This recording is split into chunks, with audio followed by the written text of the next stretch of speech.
us off, Jose. Tell me a little bit about the organization, yourself. I'm the director of the Central Business Office for First Choice Neurology. First Choice Neurology is the largest private practice neurology group in the country. We have about 115 providers, about 70 something of those are neurologists. Then we have some neuropsychologists, we have some PM&R, and just some APPs and physical therapy, occupational therapists, radiologists, neuroradiologists. So they make up our team, and we have about 68 locations. Katie, welcome. Thank you. Kate Choi from Neurology Center of New England. Official title is VP of Operations. We have 14 providers there, 7 MDs, 4 APPs, 2 physical therapists, and 1 speech. We also have infusion, research, EEG, and EMG in our office as well. So, big announcements today. What are you guys most excited about from what you have heard at the keynote? Maybe I'll start with Katie first. Very excited with all the billing. Okay. Also excited about the referral piece too. So we have a lot of issues with referrals and staffing. So if sounds like it's going to be more connected and less searching, providers will have access to the information at hand and can actually send out the referrals themselves if they choose to. So I know we didn't get to see the product yet. When it's live, how do you envision a provider that's not connected on eClinical? Do you think it would be really seamless as well in terms of those outbound referrals? If the provider is not on eClinical, I think it will be easier than what it is now. Well, just faster, right? Right. So I think it will make it simpler, and like I said, that connection will mean a lot to everybody, because right now you don't know. You send a fax, you hope it gets there. You don't know if it got there. Yeah, this way you'll have the different color codes telling you whether it worked, whether it's working or not. The patient made its appointments, did all of those. Man, that was so exciting. That's great, because that's going to help patient care. And even just for the referral piece for the providers. So what will happen right now is when they'll send the referral to the referral coordinator and say, can you find a dermatologist, a cardiologist in this area that a patient would go to and refer out to, and that information will be provided right into the EMR. So that's going to be a big changer for us. Sure. And I assume you guys are not narrow network, or you're pretty open in terms of referrals, or you guys? We're private practice. I am. I mean, we both are. Yes. So, but it's for you.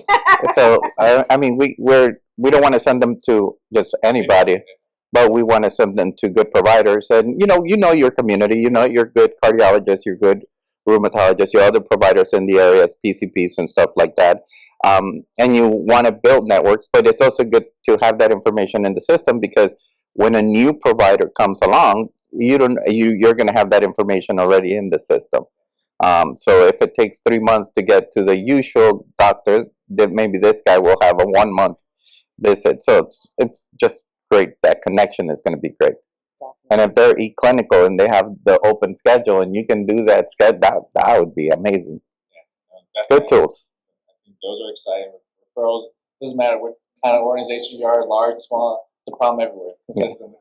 Yeah. Because you have to hire staff as a result of it, right? Yeah. We have to hire referral coordinators as a result of that. And then when the referral coordinator isn't in, and if staff isn't able to do that task for them, it just builds up, and the provider needs to get that patient seen in right away. This actually will move that process along much faster. Yeah. So, eligibility, referral, she's excited about that. What about you? I liked a lot of the AI features, especially the ability for the physician to talk to it and get his telephone encounters, messages, things from the chart.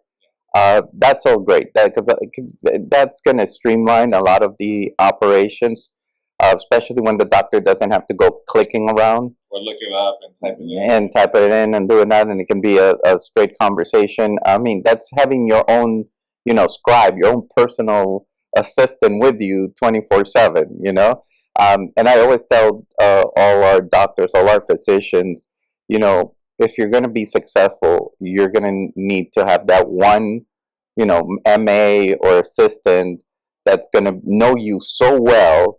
They're going to know how you like things. And, you know, everybody knows their doctors and how they like their things. You know, somebody wants to see things this way, somebody wants to see it the other way.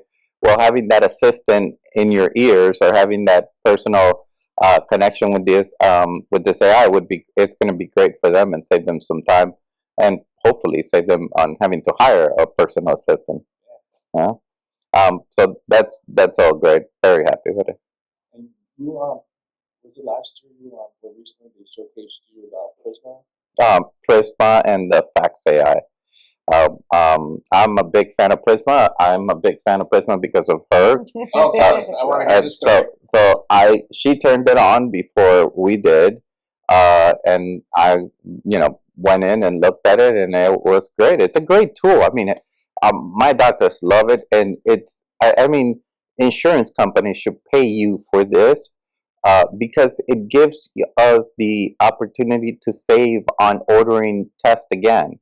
Like I don't have, a doctor was telling me just yesterday that he didn't have to order the CBC again on the patient, that he didn't have to order the CMP, that he didn't have to order any of these other tests because he could see that they were just done and he had the results. And sometimes you go and you ask the patient, oh, can you get me the results? And 2 months pass by and you haven't gotten the results, right? And now you can't start the treatment, you can't do anything. And it's like, it's really helped with having all that information at hand, and also the ability to just search through Prisma. So if I want to know the lab values or if to graph the different lab values also, that's all great. Those are amazing tools. Okay, you're the early adopter. What else is? Yes, one of the biggest things that I turned on was because of the fax inbox. And again, I feel like I relate all my stuff, or my situations, to staffing. And that was always the fight where we had to do, okay, there's X amount of staff doing the fax inbox. That means that if each person does 10 to 15 faxes throughout an 8-hour day, nobody feels like there's a burden, right? Yeah. And I always tell everybody, I don't do math, and if I start doing math to figure out so that there's not World War III in the office, then that's what I did. This has been such a game changer for us, along with Prisma. Our two biggest hurdles for the medical assistant and front staff is getting medical records and the fax inbox. And then you guys are going to be resolving my next issue with Jeannie with phone calls, and that will be a game changer for us as well. Right now, we are using everything as a tool to help support staff and change habits. One thing that I realize in our office is that great tools, but if people don't use them, it's the adoption. I think a lot of times, it's like you said, it's the tool is great. It's the people that are the problem because they're so used to going left hand or using the fax machine or doing all the clicks. And I'm like, I actually had to sit with one person and show it. We're saving 14 clicks on a fax. 14. I counted every single click that it would take me to do manual versus having to do it through the AI. I'm like, why would you want to do more clicks? You know? And I just think that I with all this new software, like I said, right now we're using them like, exactly like you are. We're just it's to help. It's a helping tool. But the goal is to have that software take over and do it all on its own. That's where we're heading. Definitely. So, like I just named, I have 14 providers. I have a total of 49 staff, and a lot of it is the support staff. And if that is a reduction, that's huge, right? Especially if the workflow is easier and smoother for the providers. It's less time preparing for the patient and the chart, and more patients you can get in, and the provider can see more, right? That's like one of our goals. And then, same issues with patient and having issues with staff. I joked around listening to the voice recognition, and I was like, she's a lot friendlier than most of my staff. It's true. But it is. It was. I mean, I've been playing with different like AI features, and I've realized that even when you become rude, or I mean, it still continues. And I was thinking about it the other day, especially since we're planning on rolling out Genie now. And I was thinking the other day, we listen to our phone calls from our contact center, so we want to make sure that we're providing the good quality of care. And you can tell every so often when a patient gets mad or is frustrated because their insurance denied something, or prescription authorization didn't go through it all right, and they always call the office and say, you didn't do this, and it was like, no, we did it, but it was denied. So when patients are getting upset, and I can always tell when the our representative like loses, it's losing like his patients or their patient with the thing. We're not going to have that problem with Jeannie, because I mean, you can push Jeannie over, and it's still, and she's still going to reply the way that she does. Yeah. And and then that ties into now you have that new option for reviews. And I was like, oh wow, if I have that piece of it, it's going to reduce all my complaints on Google and all the other engines that are out there. So I was like, that's going to be a big piece that we're very excited about. And just like people call out, right? And then what happens when people call out? The other staff gets burdened, they get upset. And so that will now help as a tool to help reduce the calls, because a lot of the calls are just, they want to know their balance, their appointments, simple questions that Jeannie can answer. And then if it really needs to go to triage out to the receptionist or a nurse, it has that capability. Well, Jeannie's not going to be calling out sick anytime soon. She is not, and I'm very excited about that. No sick days, no holidays. Right? And after our call, right, that's going to be huge for us, because we're going to get rid of our answering service as a result of it. Yeah. And that's a savings right there. That's a savings right there. Yeah. And anytime, the system, like we've had issues with our phone lines go out. Hopefully this won't happen with you guys. No, but I mean, one of the things, if you think about it, when you send it to the answering service just takes a message. That's all they do. They just take a message. Yeah. I mean, don't have a login. They don't have exactly. So Genie is going to be able to schedule a patient after hours. So our scheduling is going to go after hours. It's going to be able to give results. It's going to be able to create telephone encounters and messages and everything. Because right now I assume you get it from the after-hour service, and somebody has to create the telephone encounter.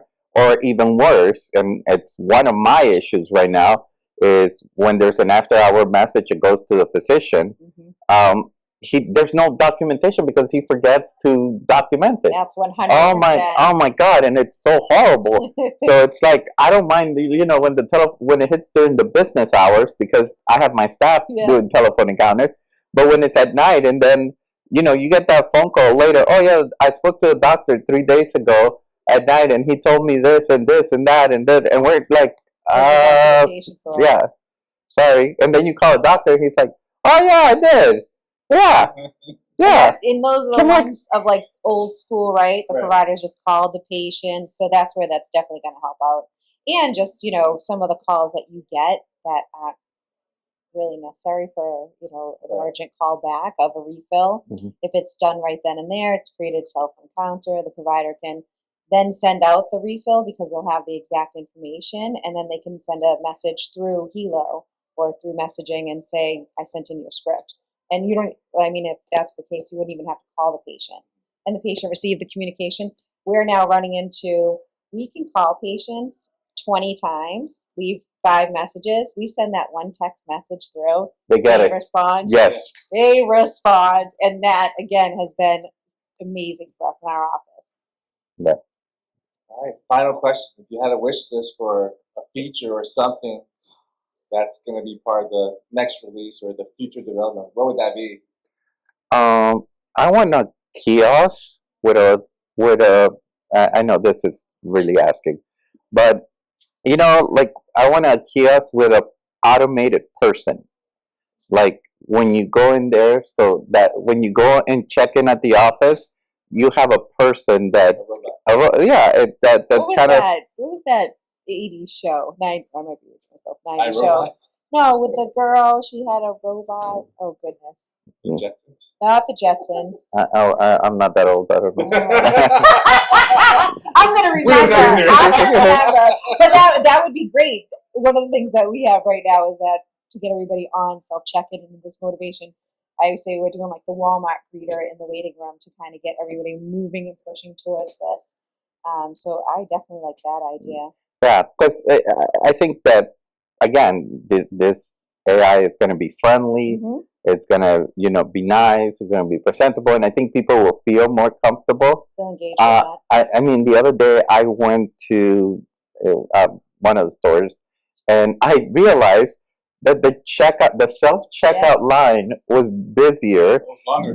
than the ones with the register people, and I was like, why? And I guess people are connecting now with doing it with the Mhm. machine and everything and all of that. And you know what? I mean, when we fly, I do everything through either my phone Yes. or, if I have to at the kiosk at the airport.